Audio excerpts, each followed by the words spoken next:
The forecast called for a clear day, but the morning was starting out a little foggy. We're heading west on I-10 to catch train traffic on CSX's Gulf Wind route, New Orleans to Jacksonville, Florida. I nicknamed the Tallahassee and P&A subs that because that's the route the old Seaboard Airline L&N Gulf Wind passenger train used to take to New Orleans. I got a driver on this trip, my son Robert. Heard on the radio, the dispatcher called 606 and said he's going to meet one in the Madison siding. He's going to meet an EO something or other, empty coal train. So we're going to go try and intercept that. He was already at Greenville when we turned off, so we leapfrogged around him to set up at Madison and the little road that led to the Madison Golf and Country Club. The fog had set in pretty good by that point, and I needed to get on the sunny side of the tracks for this early morning shot.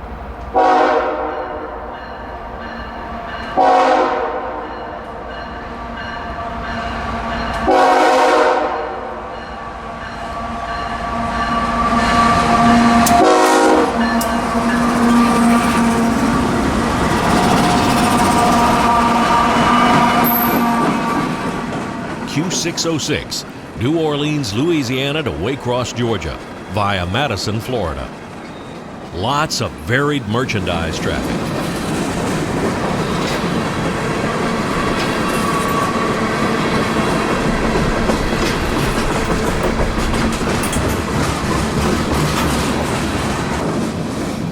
I knew that 606 was meeting a coal train here, but I did not know that the dispatcher was stopping 606 on the main line and running the coal train around him in the siding. So, because I chose the sunny side of the train and the dispatcher chose to run the coal train through the siding, this was all I saw of that.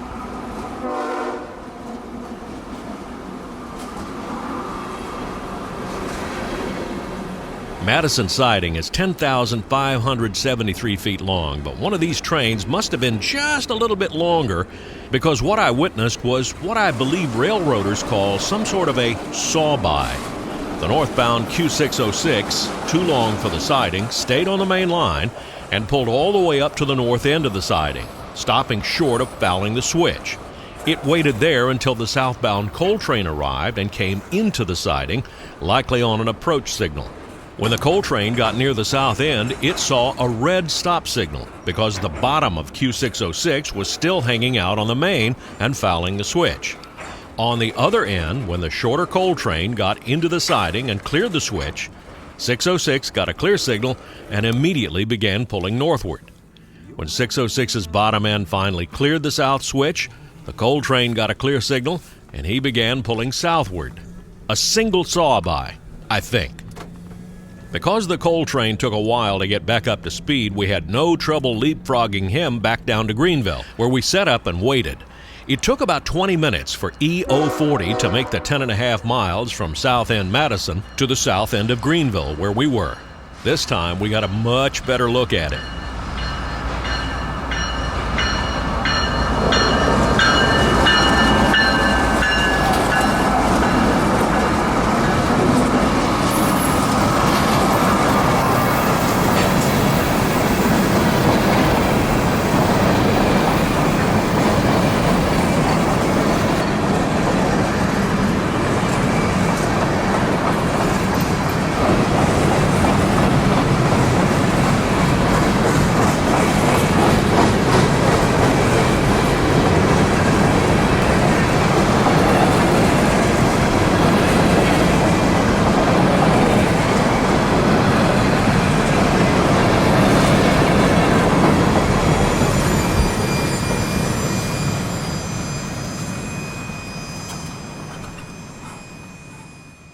After the coal train, we ski-daddled down I-10 into Tallahassee and made our way south toward the tracks.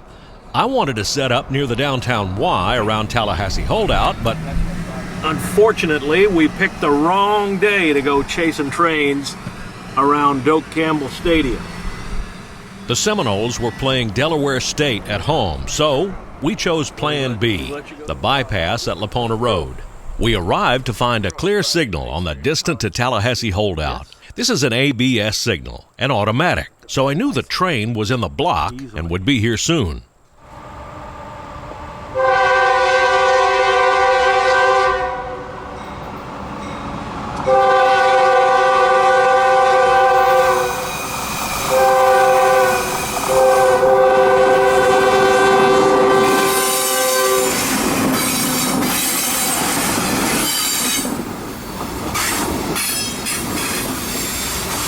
It was Q602, another New Orleans to Waycross mixed freight. Tropicana juice cars at the head, followed by intermodal containers, then rock hoppers. 602 was a real Hunter Harrison train.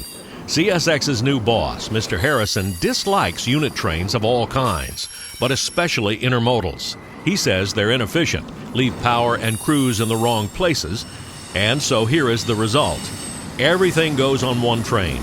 It's all going to the same place anyway. Now it all gets there at the same time with the same crew. Even these. I first thought they were flat cars, but when I got closer, they appeared to be the bottoms for new auto racks.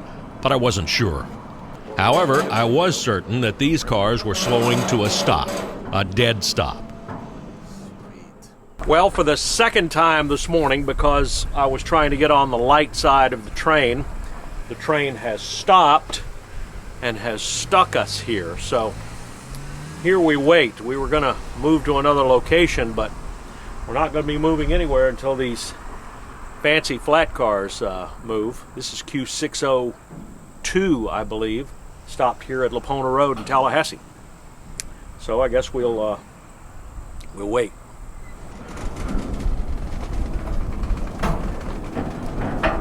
In just a few minutes, he got going again. What we were witnessing was another meet.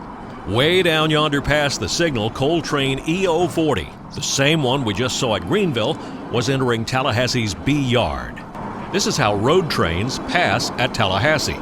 The yard lead actually begins about 2 miles north of here at Adams Street. When a meet is necessary, the dispatcher sends one train down the lead and through the yard, keeping the other train on the main line, nicknamed the running track. The layout creates a 2.4-mile long pass track. Afterward, we headed west to Chattahoochee. The railroads in the 1800s called it River Junction, as the Chattahoochee and Flint rivers converge here to create the Apalachicola River. We drove out to the dam to have a look. The Jim Woodruff Lock, Dam, and Powerhouse bottles up the two feeding rivers to create Lake Seminole. Built in 1946, its purpose was to improve commercial river navigation and generate electric power. Two fishermen were using drag hooks to catch mullet going into the gates. South of the dam lies Chattahoochee Yard. It was the western reach of the Seaboard Airline Railroad. This is where the Gulf Wind and Mail and Express changed crews and engines. From here west, the L&N took over. Chattahoochee is still a crew change point, but as you can see, there's not much left of Chattahoochee Yard.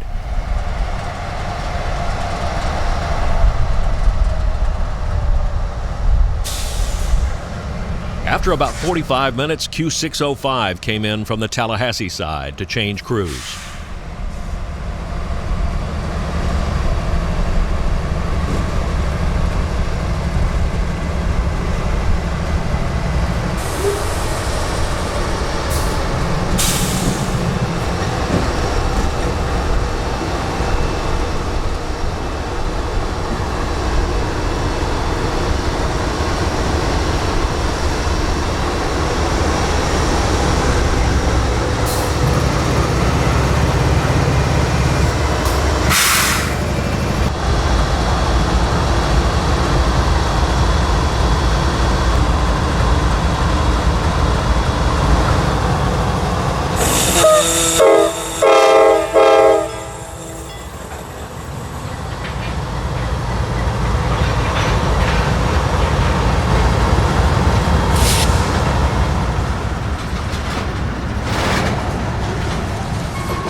That was Q605, Waycross to New Orleans, general freight traffic. And I'll tell you, even though that was just creeping through the yard, I love mixed freight, manifest freight, general freight, junk train, whatever you want to call them, because they have all kinds of different loads, that one had 12 cars of big steel pipes going somewhere.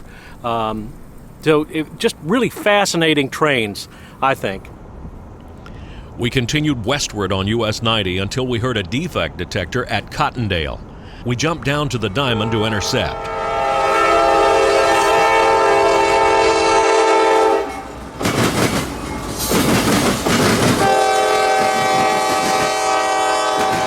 Two CSX GEs leading a train of open sand hoppers, jumbo covered hoppers, and jumbo aggregate hoppers northward toward Jacksonville.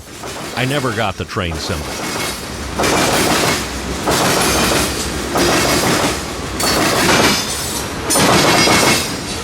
Cottondale is where the L&N, now the CSX P&A sub, crosses the Atlanta and St. Andrews Bay Railroad, now the Bay Line. Running from Dothan, Alabama to Panama City, Florida, the Bay Line primarily serves the Rock 10 paper mill and the adjoining Arizona chemical plant, both on Panama City's eastern side. We chased him for a while, finally catching up west of Grand Ridge along the old Spanish Trail.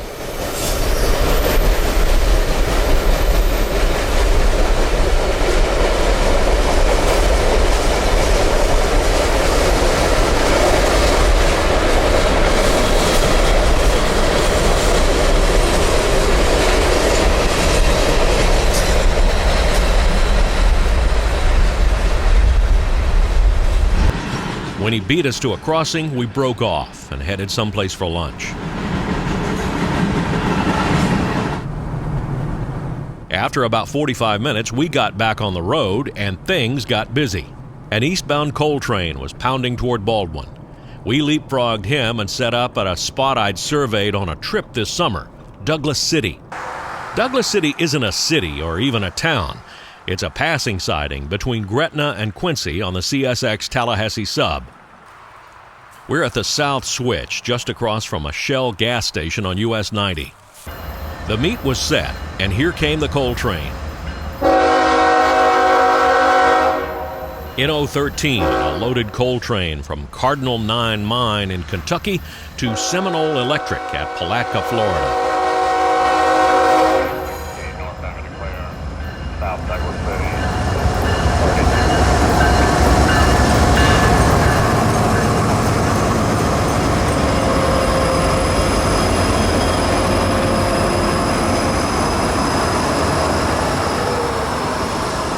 NO13 is holding the main, and he has a clear signal, but he's tiptoeing past the siding. Track speed here is 49 miles an hour. I'll show you in just a minute why all the caution. Watch as he passes that signal. Nothing. It stays green. If this were signal territory, when those locomotives passed, the signal should have gone red. Later, I'll show you why it didn't. NO13 is profiled to come out of Kentucky down the L&N Main, cross the Tennessee River at Decatur, as you saw in the last video, then make a left turn at Birmingham and come down the Lineville-Fitzgerald subs to Manchester, Waycross, Jacksonville, and the A-line to Palatka. But they're not running them that way lately. The preferred routing seems to be south out of Birmingham on the L&N to Montgomery, Flomaton, and Pensacola, then west to Jacksonville on the Gulf Wind line, right past here at Douglas City. Now here is where things got interesting. It took about 7 more minutes for the coal train to clear the North Switch. When he did, Q601 with 2 Union Pacific EMD engines pulled south. Now I'm behind the signal at this point, so you can't see it, but it's still green. How is it that Q601 is coming out of that siding when surely the line is clear for the main? Well, it's because it's not a track signal. It's a signal solely for the spring switch out of Douglas City siding. Here's a classic spring switch in action.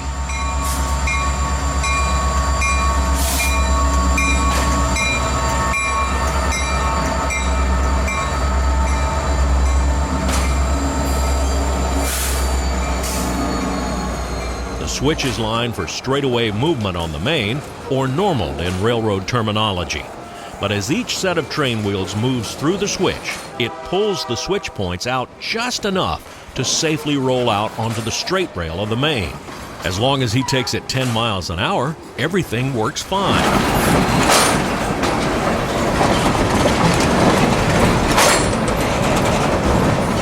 The spring switch is a tool for keeping trains on schedule in dark territory where everything is manually done. There are no dispatcher-controlled switches or signals to keep trains separated out here, so when two trains meet in dark territory, the one getting out of the way must stop, line the switch into the siding, get going again to pull into the siding, stop, line the switch back for mainline movement, then the conductor walks from that switch all the way to the head end. Wait until the opposing train or trains pass, then the conductor gets out, lines the switch on the other end, his train pulls onto the main, stops, conductor lines the switch back for straightaway movement, and then that conductor has to walk back to the head end, and they leave. Very time-consuming, can eat up as much as 30 minutes of running time. The spring switch allows a crew to avoid half of that procedure. All of that stuff must be done at the entrance, but at the exit, the train can just go when the other train clears, as 601 is doing here. I was surprised to see how mechanically interlocked the switch signal is. When the switch is reversed, it's red. When it's normal, it's green. No microprocessors working here. Red changing to green with the motion of the spring switch. And that's why I like Douglas City. It's a old classic seaboard siding.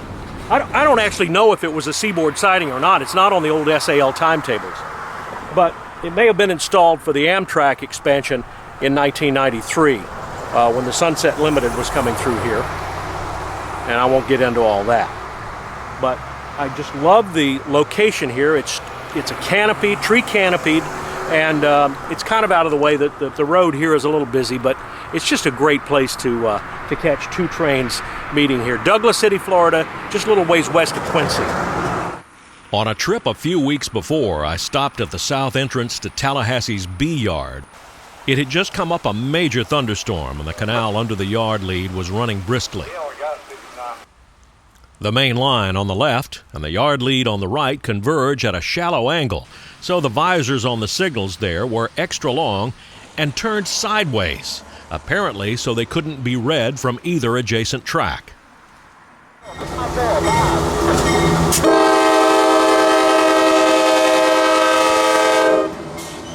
Q605, Waycross to New Orleans, was picking up cars here, so he was pulling out of a yard track and out onto the main. 2 GE and 2 EMD locomotives. That fourth one, a 4-axle Jeep, was probably headed somewhere for local or yard service.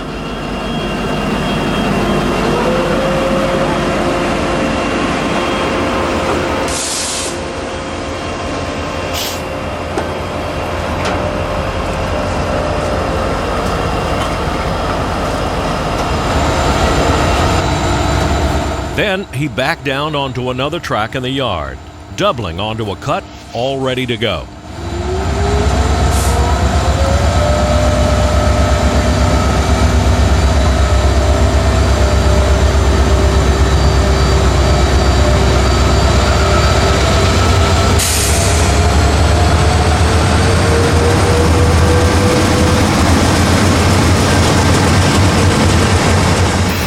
That would end my Gulf Wind trip for this time. There are still a few places I want to explore on this line, especially that mysterious drawbridge over the Apalachicola River, so I'll definitely be back here soon. Now don't forget to hit the like button if you like this video, and if you have any comments, put them in the comments section here on YouTube. And if you want to write me about anything else, send it to @RailFanDanny on Facebook. At the south end of Tallahassee Yard at milepost SP802.0. This is Danny Harmon, out.